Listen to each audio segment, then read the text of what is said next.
Hello there. Welcome to part 2 of the Eink Note-Taking Buying Guide. In the first part, we talked in general terms about e-ink, about the industry, about what e-ink's good for, and then we focused in on note-taking and talked about all the attributes related to that, but we did so in general terms. In this video, we're going to start to hone in on the companies and in particular the devices, and we'll talk about some of the key devices from each company, what their strengths and weaknesses are, and hopefully at the end of this, you'll start to have a sense of the marketplace and the players in it. All right, let's go ahead and get going. Okay, so at this point, we're now going to start honing in on the major players and start to talk about some of the bigger devices in the e-note-taking space. And on the screen here, you can see the 5 predominant players in the industry, and that's Amazon with their Kindle device, Boox, that has a whole series of devices, Kobo, Remarkable, and Supernote. And these are the players that we're really going to start to hone in and focus on. Now, having said that, though, these are not necessarily the only players in the note-taking space. There are another group of players that are also notable, and in particular, I like to focus on Bigme and Mobiscribe, and I'll kind of talk a little bit about why later, but essentially it has to do with some of their products that also have Google Play and how that fits into the marketplace. Beyond that, there are other companies that are in the e-ink space, and I don't really have much to say about these companies, but I at least want to acknowledge that it's not just limited to the companies that I'm talking about here. And of course, there's more than what I'm indicating on the screen. But just know that the big 5 is really easily the market leaders, and it's not particularly close. Even with Bigme and Mobiscribe, those are really small players relative to the main 5 that we showed earlier. Now we're going to start covering what I consider to be the flagship devices of each of the companies, the big 5 plus the additional 2. And I've grouped these very particularly. Now these all compete with each other in the note-taking space, but each has attributes which kind of group them with some of the others. So for example, Supernote and Remarkable have very similar attributes. They're both very much writing focused, where reading is much more of an afterthought, and they're both don't have front lighting. They're the only devices that don't have front lighting amongst these 7, so they very much compete kind of in their own space. In a similar fashion, Kobo and Amazon absolutely are competing against each other first and foremost, and both are producing note-taking devices that are notable, but really meant to be supplemental to the reading experiences that they're trying to promote. And then finally, there's Bigme, the Mobiscribe, and there's also the Boox, which are Google Play enabled devices. And I think these devices compete with each other because of that. So that's why I grouped them the way that I did. Now we're going to go in detail of all of these devices, but I want to make some honorable mentions of devices that I'm not going to cover in detail in this video. In fact, I want to stress that these 7 devices that I've highlighted are not necessarily the 7 best devices out there. I mean, they're among the best devices for sure. But I really wanted to pick what I thought was the flagship device for each company, and so I had to leave some of these out. And so here's a quick rundown of some of those devices that you may still want to consider because they operate in their own specific niche and are excellent devices. So we'll start with a device that actually hasn't quite been released yet. At the time I'm filming this anyway, it's on the cusp of pre-order, and that's the Supernote A5X. I won't go into a lot of detail about this, but basically this is a smaller version of the Supernote A5X, which we will go into detail on. And this version will have a replaceable battery. It will operate either Android or Linux, so it's a very interesting device, and if you liked the idea of the Supernote A5X, but you want a smaller screen, and I think this is a 7.8 inch if I remember correctly, then the A6 may be for you. The Boox Tab Mini C is very similar to the Note Air 3C, except it's a 8-inch reader. So it has a Kaleido 3 color, just like the 3C, but it's in a smaller form factor. This is a great option if you're looking for an e-reader with color, and again, you don't want to be constrained in any particular ecosystem because they have access to the Google Play Store. The Boox Tab Ultra C Pro is another device very similar to the 3C, but with much beefier internals. That is more RAM, a better processor, and also you can buy an optional keyboard cover with it as well, so you can use it a little bit more as a computer substitute, as we talked about in part 1 of the buying guide. So it's a little expensive, but a lot of people swear by this device, so it's definitely worth mentioning. In a similar fashion, if you're just not into color, the limitations of color are something that you just don't want to have to deal with, then there is the Boox Tab Ultra, and this is a 10-inch device just like the Ultra C Pro, but it's in black and white, and it's probably one of the better black and white models out there that again has the Google Play Store, etc. And then finally there's the Boox Tab X. This is a 13-inch model. It's black and white as well. There's not a lot of players in the 13-inch space, especially among the big 5. But the Boox Tab X is one of those. It's possible we'll see a color version of this in the not too distant future, but that's purely speculation on my part. Nothing's been announced. But if you are interested in the 13-inch, this is probably the most prominent one that you're going to want to take a look at. All right, let's start to go into some details on some of these models in particular. We'll start with the Supernote A5X. This is a 10-inch note-taking focused device. The device itself will run about $415, and this is the list price, by the way. Sales or other deals might bring this number down, but I'm just giving you the list prices for all of these devices. The stylus can range from $44 to $89, and a cover is about $55. Some of the pros: the note-taking app is amazingly sophisticated, excellent sense of flow and design from the designers. The accessories that you can buy, like the cover, like the Heart of Metal pen, which has that ceramic nib that we kind of talked about in the first half of the guide, are fantastic. They're some of the best accessories in the industry. And the company Supernote is really dedicated to evolving their software. I would say a lot of companies are really good about that, but Supernote is kind of at a different level. And they actually have a complete roadmap of how they want, and they've shared that roadmap with the users with how they want to develop the products over time. Supernote is much less likely to release a device that makes their current devices redundant. They're much more focused on the software side, so it's a major pro for that company. There are some cons, though. There's virtually no apps. They do have access to Kindle. They do have some integrated apps like a calendar app, but there's just not a lot compared to some of the other competitors, particularly ones obviously with the Google Play Store. No front lighting, so that's a thing. I do tend to find that front lighting is a little more valuable with reading than it is with writing, but nevertheless, that's a limitation this device has. And it just doesn't have the bells and whistles of some of the other devices because it is so focused on note-taking. Basically, this is an excellent device for handwritten notes. It's a very good device for those that are professionally oriented in that regard. And I recommend this overall. And actually, I should point out, I do recommend all of these devices. It just depends on your use case, but we'll get to that at the end. Let's move on to the Remarkable 2 then. Another 10.3-inch note-taking focused device. Cost about $300 for the device itself. The stylus can run from about $80 to $130, depending on whether you get the regular or the Pro version. A cover can run $80 to $200.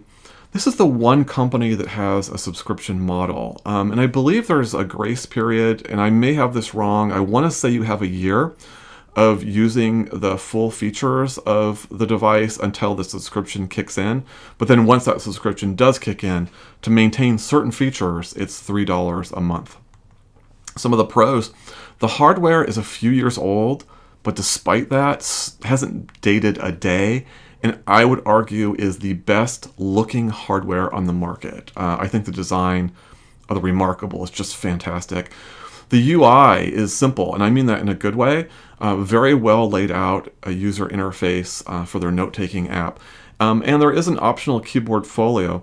One aspect of e-ink devices is a lot of them do have a screen that introduces some glare.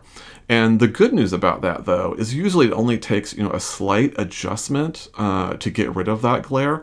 So what's nice about the folio for the Remarkable is it does have the ability to angle the device more than, say, other folios that some other devices have.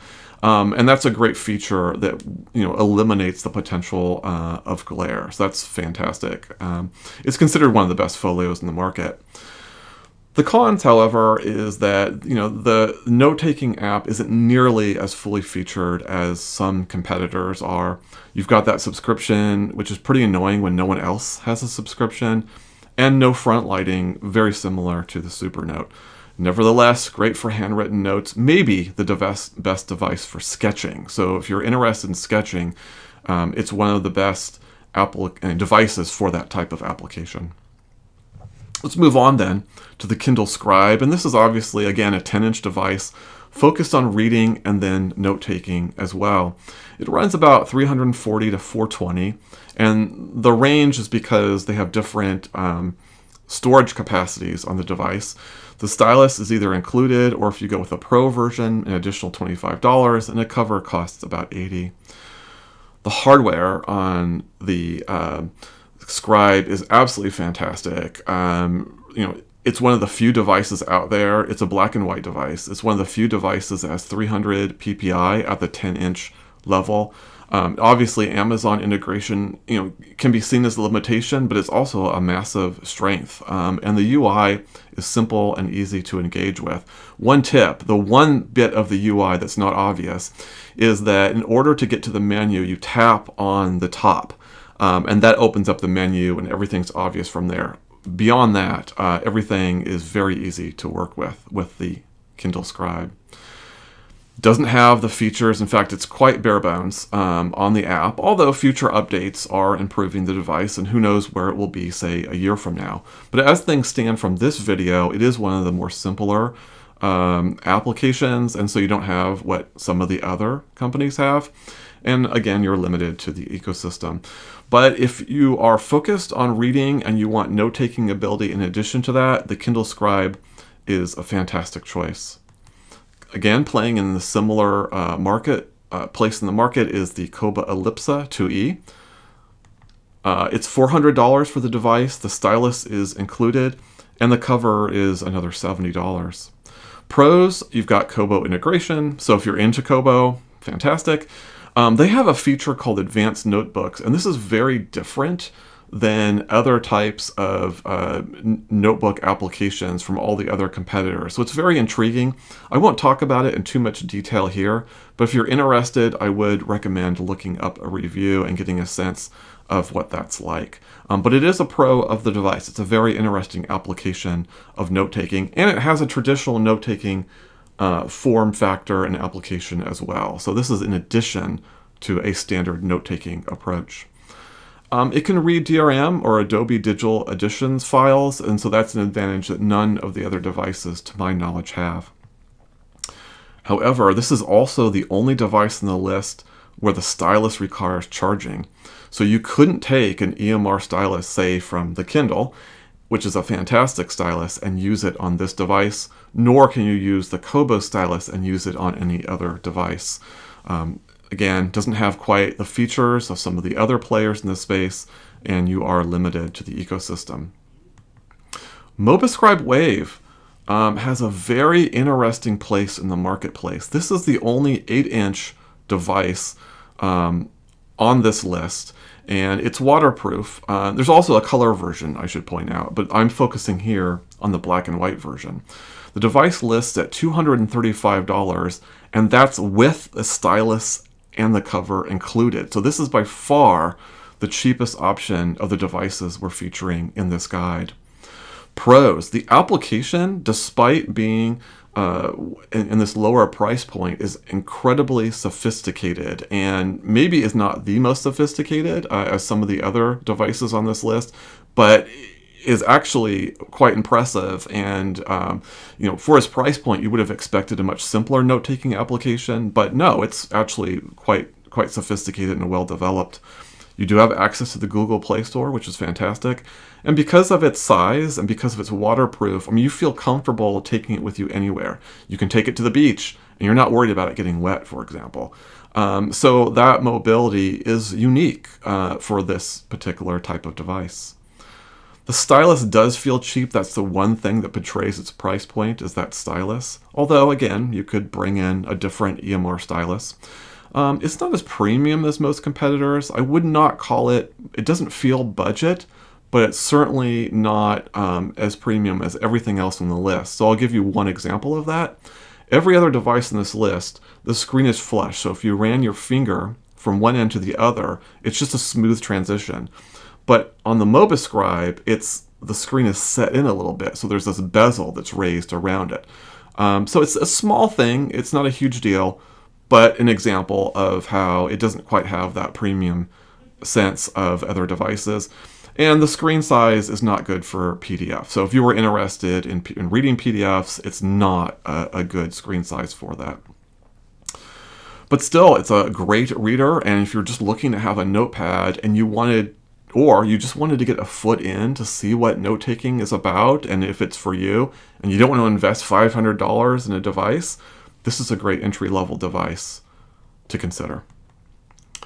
Okay, now we're going to move to the Bigme Inknote Color Lite, and this is a 10-inch color. This is the first color device that we've talked about, other than the Mobiscribe, which has a color version, note taker, and e-reader.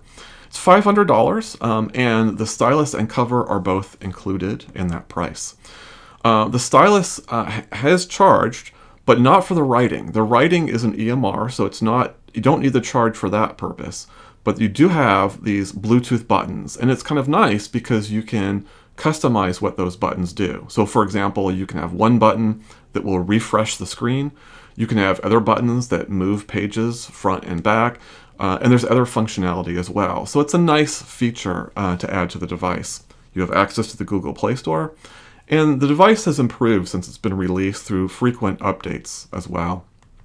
On the con side, though, the note-taking app is a little bit lacking based on the competitors. I would say the Mobiscribe, as well as the Boox that we're about to talk about, has a more sophisticated note-taking app, and it can be a little bit buggy at times. But it still remains a device that can do a lot of things, and we have seen it bridge the gap, or starting to bridge the gap, with other devices in terms of that note-taking app. So who knows what the future will bring. But for now, that's a summary of this device. And that takes us to our last device that we're featuring, which is the Boox Note Air 3C. This is a 10-inch, again, color, note taker and e-reader. It's about $500 list price. The stylus either is included, or you can opt for a more premium one for $80 more. The cover may or may not be included. It depends on where you buy. So if you buy directly from Boox, then it will be included. If you buy from a site called Amazon, then the cover might cost around $51. Let me pause here for a second. A quick note about this. Buying from companies like Boox and Bigme comes with a little bit of risk, and that pertains to if you need to make a return. They both have pretty harsh return policies that involve restocking fees. They're a bit of a hassle. So when you buy from these companies, it is cheaper, if you buy directly from Boox and you get that cover for free, but you really have to feel confident that you're not going to return the device if you're going to make that type of purchase. If you think you might, that it's a reasonable possibility that you might want to engage in a return, you're better off paying a little bit extra, in this case for the cover, and buying from a reseller like Amazon. So just a tip for you there. But going back to the Air 3C, some of the pros, the features of both the note taker and the reader are incredibly sophisticated and at or among the top in all of the industry. So it's just packed with so many things that you can do in both of those applications. So if you're looking for more features, if you're looking for the Swiss Army knife, if you will, in the e-note taking space, then a Boox device, and in this case the 3C, is your best bet. And of course you do have access to the Google Play Store. But with all those features comes complexity. And there really is a learning curve for both the note-taking app as well as the reading app. I would argue a little bit steeper on the reading app because the UI for that is not as intuitive and it's a little more all over the place.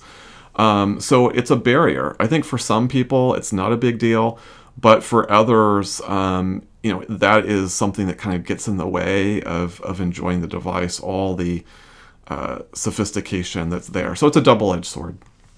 Nevertheless, overall, the 3C does a lot of things really well, and it's a highly recommended device. It's also, I believe, the latest device to have been released. So this is the newest of all the devices on this list, at least as of the recording of this video. So I've just gone through 7 devices in a little bit of detail. And you may be asking the question, well, which is the one that I should buy? And unfortunately, the answer isn't, whatever device I think is the best, or what other people think is the best. The answer actually is which is the device that aligns best with your use cases. And I'll just go through a series of use cases just to kind of start you thinking about that process and what might be best for you. And we'll start with professional use.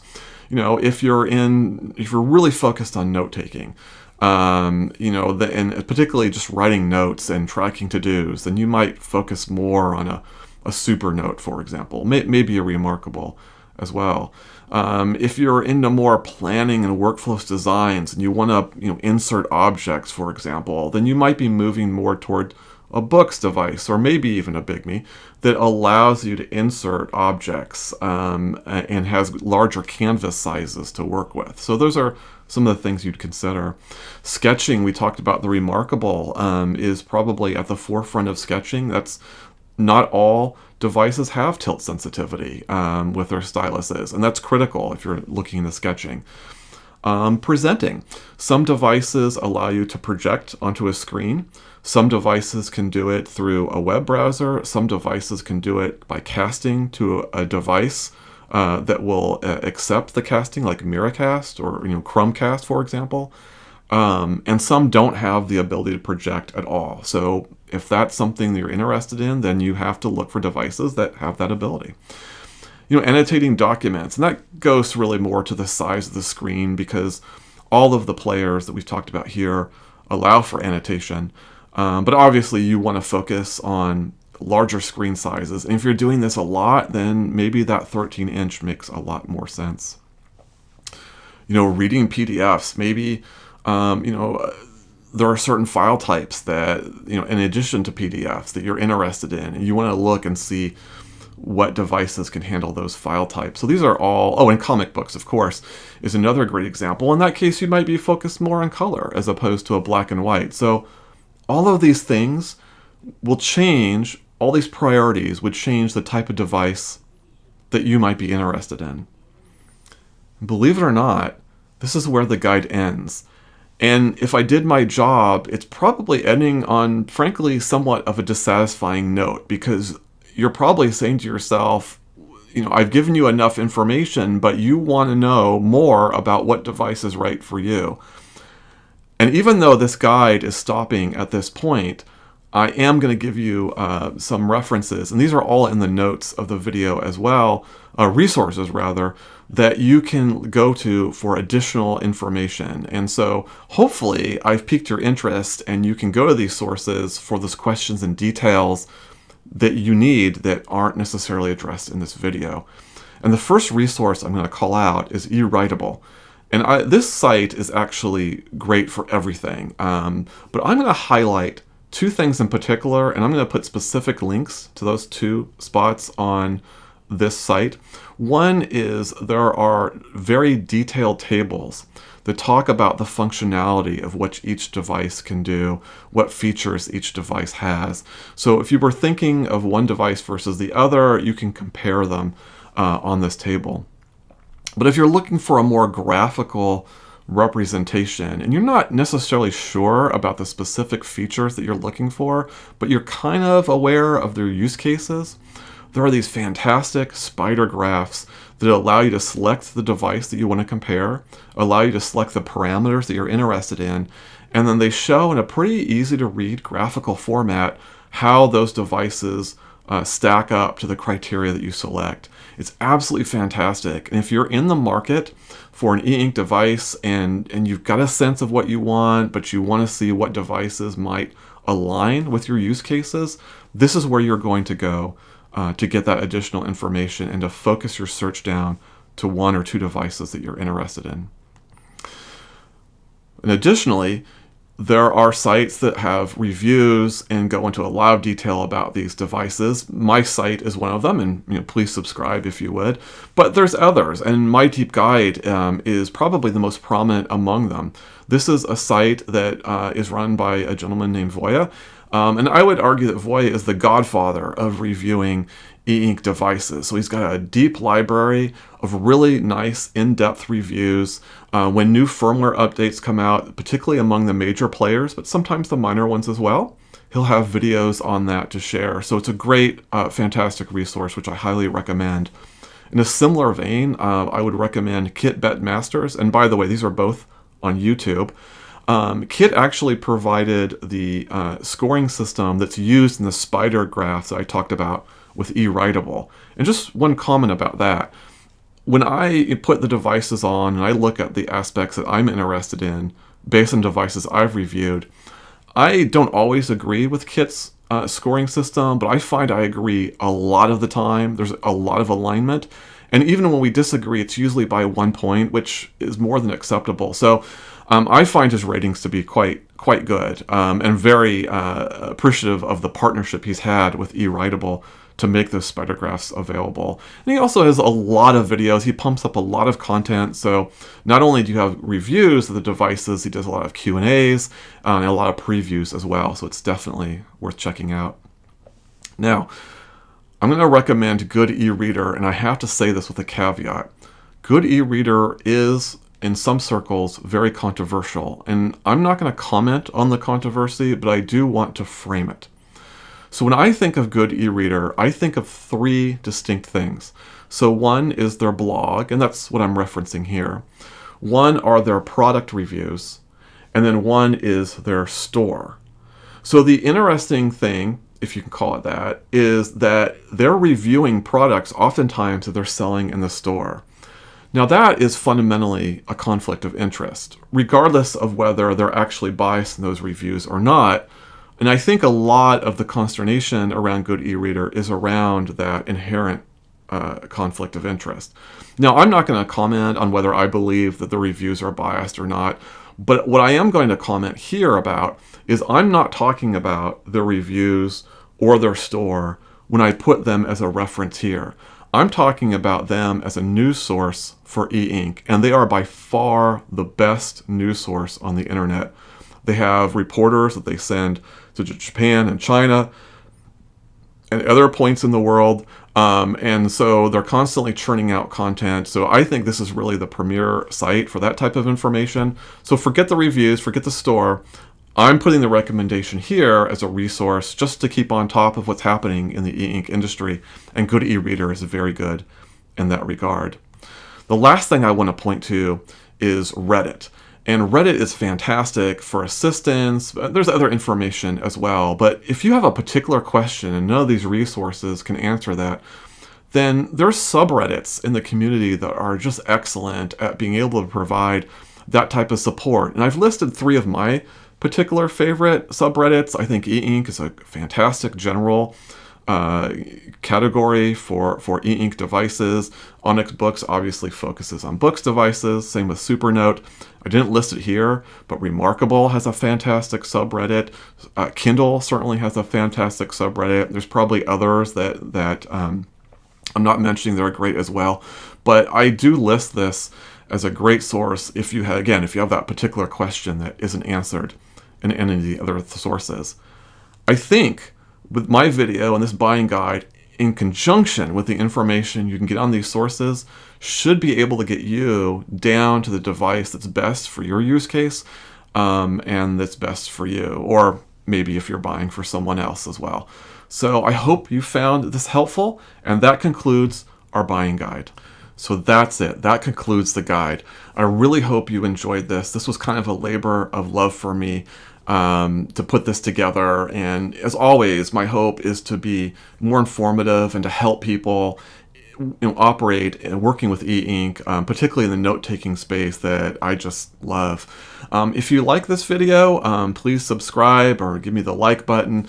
I'll continue to produce videos in the foreseeable future. I usually release 2 videos a week. I'll release a major video, a longer form video, if you will, on Sunday mornings, that's Pacific Standard Time. And then on Wednesdays, I usually release a shorter video, just a little nugget that I like to share, and that's usually on Wednesday evenings. So with that, I look forward to seeing you in future videos, and I hope you have a great day.